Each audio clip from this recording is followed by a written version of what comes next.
ಅಯೋಧ್ಯೆ ರಾಮ ಮಂದಿರದ ಪ್ರಧಾನ ಅರ್ಚಕರ ಜಲಸಮಾಧಿ.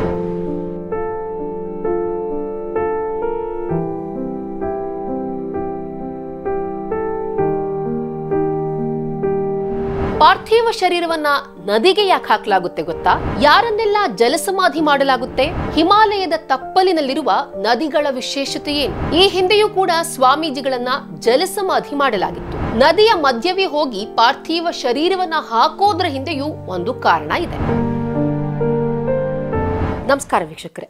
ಅಯೋಧ್ಯೆ ರಾಮ ಮಂದಿರದ ಪ್ರಧಾನ ಅರ್ಚಕರಾದ ಸತ್ಯೇಂದ್ರ ದಾಸ್ ಅವರು ತೀವ್ರ ಅನಾರೋಗ್ಯದಿಂದ ಬಳಲ್ತಾ ಇದ್ದು ವಿಧಿವಶರಾಗಿದ್ದು ಅವರನ್ನ ಅಯೋಧ್ಯೆಯ ಸರಯೂ ನದಿಯಲ್ಲಿ ಜಲಸಮಾಧಿ ಮಾಡಲಾಗಿದೆ. ಸರಯೂ ನದಿಯ ತುಳಸಿದಾಸ್ ಘಾಟ್ನಲ್ಲಿ ಅವರ ಪಾರ್ಥಿವ ಶರೀರಕ್ಕೆ ಜಲಸಮಾಧಿಯ ಗೌರವ ನೀಡಲಾಯಿತು. ಸನಾತನ ಧರ್ಮದಲ್ಲಿ ಸಂತರು ನಿಧನರಾದಾಗ ಅವರ ಮೃತದೇಹವನ್ನ ನದಿಗೆ ಎಸೆದು ಜಲಸಮಾಧಿಯ ವಿಧಿವಿಧಾನವನ್ನ ನೆರವೇರಿಸಲಾಗುತ್ತೆ. ಈ ಜಲಸಮಾಧಿ ಅಂದ್ರೇನು ಅಂತ ತಿಳಿದುಕೊಳ್ಳೋದಕ್ಕೂ ಮುಂಚೆ ಸಮಾಧಿಯಲ್ಲಿ ಎಷ್ಟು ವಿಧಗಳಿವೆ ಈ ಬಗ್ಗೆ ತಿಳಿದುಕೊಳ್ಳೋಣ. ಈ ಬಗ್ಗೆ ಅಂತಾರಾಷ್ಟ್ರೀಯ ಸನಾತನ ಧರ್ಮ ಪರಿಷತ್ ಲಕ್ನೋ ಟ್ರಸ್ಟಿ ಹಾಗೂ ಪ್ರಖ್ಯಾತ ಜ್ಯೋತಿಷಿ ಡಾಕ್ಟರ್ ಶ್ರೀಪಾದ್ ಕುಲಕರ್ಣಿ ಅವರು ವಿವರಿಸಿದ್ದಾರೆ. 3 ವಿಧವಾದಂತಹ ಕ್ರಿಯೆಗಳಿವೆ. ಒಂದು ಖನನ, ಅಂದ್ರೆ ಭೂಮಿಯನ್ನು ಅಗಿದು ಭೂಮಿಯಲ್ಲಿ ಮೃತ ಶರೀರವನ್ನು ಹಾಕೋದಕ್ಕೆ ಖನನ ಅಥವಾ ಭೂ ಸಮಾಧಿ ಅಂತ ಹೇಳ್ತೀವಿ ನಾವು. ಎರಡನೇ ವಿಧಾನ ನಾವು ಹೇಳ್ತೀವಿ ದಹನ ಅಂತ ಹೇಳ್ತೀವಿ.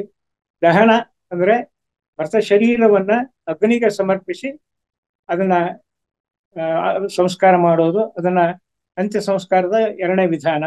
ಮೂರನೇದ್ದು ಜಲ ಸಮಾಧಿ ಅಂತ ಹೇಳಿ. ಇಲ್ಲಿ 3 ವಿಧಗಳನ್ನು ಯಾಕೆ ಆರಿಸಿಕೊಂಡಿದ್ದಾರೆ ಅಂತ ಹೇಳಿದ್ರೆ, ಈ ಮಹಾಭೂತಗಳಂತ ಏನು ಹೇಳ್ತೀವಿ, ಪೃಥ್ವಿ, ಅಗ್ನಿ, ಜಲ, ವಾಯು ಮತ್ತು ಆಕಾಶ, ಈ 3 ಪಂಚಭೂತಗಳಲ್ಲಿ ಮೊದಲನೇದು ಪೃಥ್ವಿ. ಪೃಥ್ವಿಯಲ್ಲಿ ಪೃಥ್ವಿ ಮತ್ತು ಅಗ್ನಿ ಮತ್ತು ಜಲ, ಈ 3 ಮಹಾಭೂತಗಳು ಈ ಅಂತ್ಯ ಸಂಸ್ಕಾರದಲ್ಲಿ ಪ್ರಮುಖ ಪಾತ್ರಗಳನ್ನು ವಹಿಸ್ತದೆ.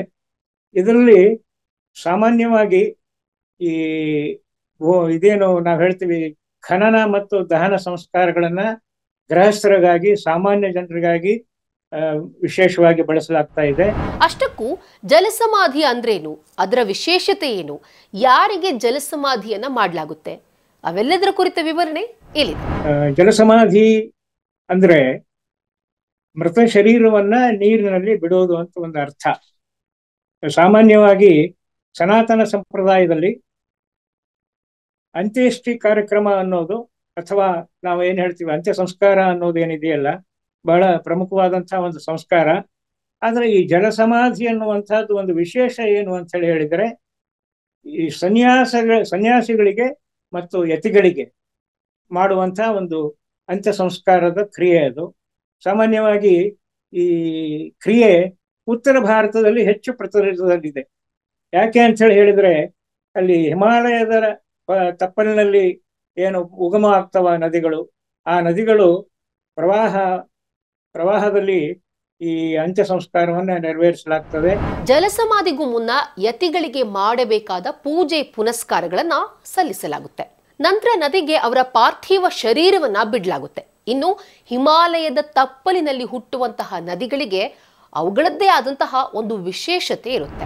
ಜಲಸಮಾಧಿ ಮಾಡೋಕ್ಕಿಂತ ಮೊದಲು ಯತಿಗಳ ಮೃತ ಶರೀರಕ್ಕೆ ಸಲ್ಲಬೇಕಾದಂತಹ ಪೂಜೆ ಪುನಸ್ಕಾರಗಳನ್ನೆಲ್ಲ ಮಾಡಿ ಆಮೇಲೆ ಪೂಜಾ ವಿಧಾನಗಳನ್ನು ನೆರವೇರಿಸಿ ಅದನ್ನ ಮೃತ ಶರೀರವನ್ನ ಒಂದು ನಾವೆಯಲ್ಲಿ ತೆಗೆದುಕೊಂಡು ನದಿಯ ಮಧ್ಯ ಭಾಗದಲ್ಲಿ ಬಂದು ಮೃತ ಶರೀರಕ್ಕೆ ಒಂದು ಭಾರವಾದ ವಸ್ತುವನ್ನು ಕಟ್ಟಿ ಅದನ್ನ ಮಧ್ಯಭಾಗದಲ್ಲಿ ಬಿಡ್ತಾರೆ.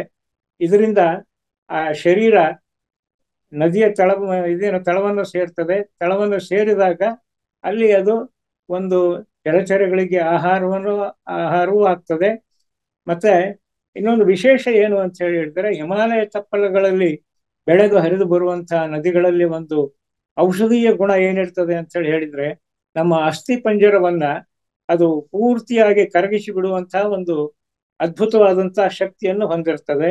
ಸೊ ಹೀಗಾಗಿ ಆ ಕ್ರಿಯೆಯಲ್ಲಿ ಆ ಸಂಪೂರ್ಣವಾದ ಶರೀರದ ಎಲ್ಲ ಮಹಾಭೂತಗಳು ಪುನಃ ತಮ್ಮ ಮೂಲ ಸ್ಥಾನಕ್ಕೆ ಹೊರಟು ಹೋಗ್ತವೆ ಅಂತ ಹೇಳಿ ಹೇಳ್ತಾರೆ, ಉಲ್ಲೇಖ ಮಾಡ್ತಾರೆ. ಅಂತ್ಯ ಸಂಸ್ಕಾರ ಮಾಡುವಾಗ ಕೆಲವೊಂದು ಪದ್ಧತಿಗಳನ್ನ ಅನುಸರಿಸಲಾಗುತ್ತೆ. ಇನ್ನು ನದಿಯ ಮಧ್ಯಭಾಗದಲ್ಲೇ ಪಾರ್ಥಿವ ಶರೀರವನ್ನ ಬಿಡೋದ್ರ ಹಿಂದೆಯೂ ಒಂದು ಕಾರಣ ಇದೆ. ಸ್ವಾಮಿಗಳಿಗೆ ಒಬ್ಬ ಯತಿಗಳಿಗೆ ಸಲ್ಲಬೇಕಾದಂತಹ ಒಂದು ಪೂಜೆ ಪುನಸ್ಕಾರಗಳನ್ನು ಮಾಡ್ತಾರೆ. ಅಂದ್ರೆ ಅವರು ಯತಿಗಳ ಮೃತ ಶರೀರಕ್ಕೆ ಇದೇನು ಗಂಧಲೇಪನ, ಆಮೇಲೆ ಇದೇನು ಸುಗಂಧ ಲೇಪನ, ಗಂಧಲೇಪನ, ಮತ್ತೆ ಇದೇನು ವಿಶೇಷವಾಗಿ ಆರತಿ ಮಾಡೋದು, ಇವು ಕೆಲವು ವಿಧಾನಗಳನ್ನು ಅಲ್ಲಿ ಮಾಡ್ತಾರೆ.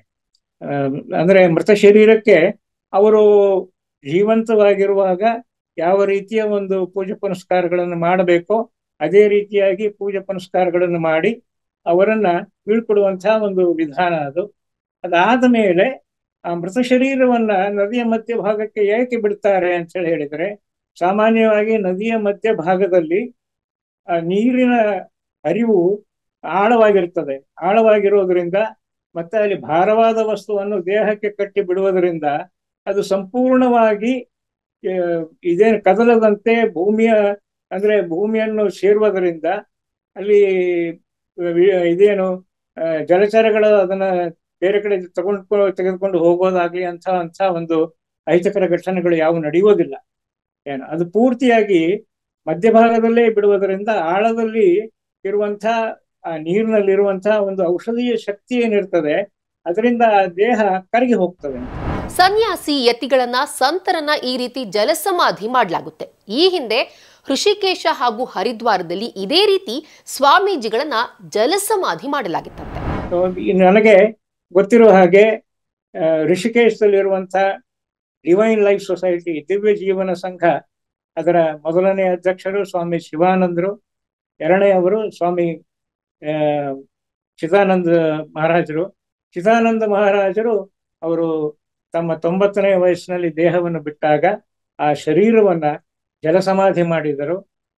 ಆ ಸಂಘದ ಅಧ್ಯಕ್ಷರಾಗಿದ್ದಂಥ ಚಿದಾನಂದ ಸ್ವಾಮಿಯವರಿಗೆ ಸೂಕ್ತವಾದಂಥ ಪೂಜೆ ಪುನಸ್ಕಾರಗಳನ್ನೆಲ್ಲ ನೆರವೇರಿಸಿ ಅವರ ಮೃತ ಶರೀರವನ್ನ ತೆಗೆದುಕೊಂಡು ಬಂದು ಇದೇನು ಗಂಗಾ ನದಿಯ ಮಧ್ಯಭಾಗದಲ್ಲಿ ಅವರ ಮೃತ ಶರೀರವನ್ನ ಜಲಸಮಾಧಿ ಮಾಡಿದರು.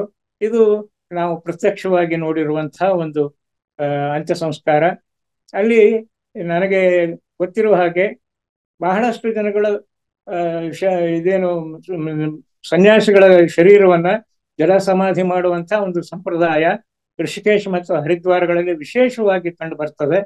ಯಾಕಂತ ಹೇಳಿದ್ರೆ ಅಲ್ಲಿ ಇದೇನು ನದಿಗಳ ಪಾತ್ರಗಳನ್ನು ದೊಡ್ಡದಿದೆ ಆ ಕ್ಷೇತ್ರದಲ್ಲಿ.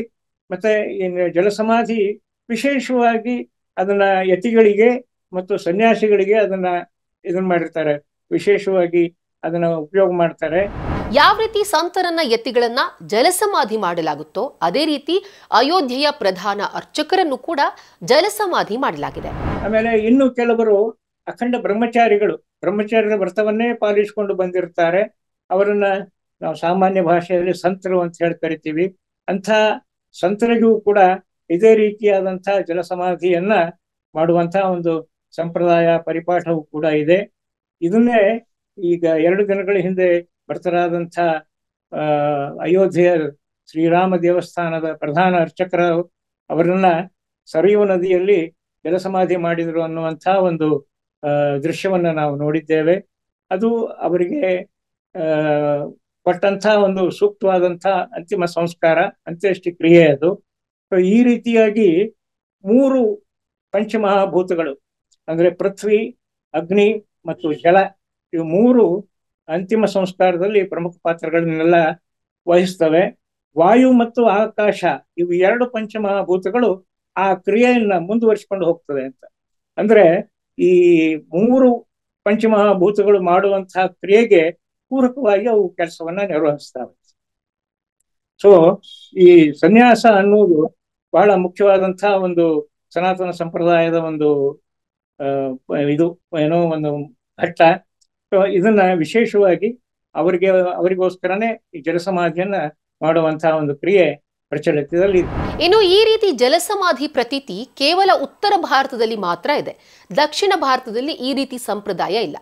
ಹಾಗೆ ಇನ್ನೊಂದು ಉಲ್ಲೇಖಗಳ ಪ್ರಕಾರ ಶ್ರೀರಾಮ ಸರಯೂ ನದಿಯಲ್ಲಿ ತನ್ನ ಜೀವನವನ್ನ ಅಂತ್ಯಗಾಣಿಸಿಕೊಂಡ. ಅದರಂತೆ ರಾಮನ ಭಕ್ತ ಅಯೋಧ್ಯೆಯ ರಾಮ ಮಂದಿರದ ಪ್ರಧಾನ ಅರ್ಚಕರನ್ನು ಕೂಡ ಈ ರೀತಿ ಜಲಸಮಾಧಿ ಮಾಡಲಾಗಿದೆ ಅನ್ನೋ ಮಾತು ಕೂಡ ಇದೆ. ಈ ವಿಡಿಯೋ ಇಷ್ಟ ಆದಲ್ಲಿ ಲೈಕ್ ಮಾಡಿ, ಶೇರ್ ಮಾಡಿ, ಕಮೆಂಟ್ ಮಾಡಿ. ಹಾಗೆ ನೀವಿನ್ನು ನಮ್ಮ ಹೊಸದಿಗಂತ ಡಿಜಿಟಲ್ ಚಾನೆಲ್ನ ಸಬ್ಸ್ಕ್ರೈಬ್ ಮಾಡಿಲ್ಲ ಅಂದ್ರೆ ಈ ಕೂಡಲೇ ಸಬ್ಸ್ಕ್ರೈಬ್ ಮಾಡಿ.